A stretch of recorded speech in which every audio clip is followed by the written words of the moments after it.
So you don't know what to do with your old PC at home? I got you. Open your Explorer and select a folder you would like to share in your network. Right-click it and select Give Access To.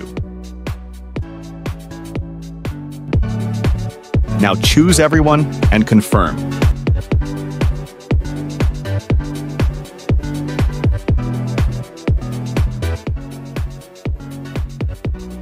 Now you need to search Manage Advanced Sharing Settings. Right here, you toggle the first two buttons. Congratulations, you've built your own NAS, which you can reach from any Windows device in your network now.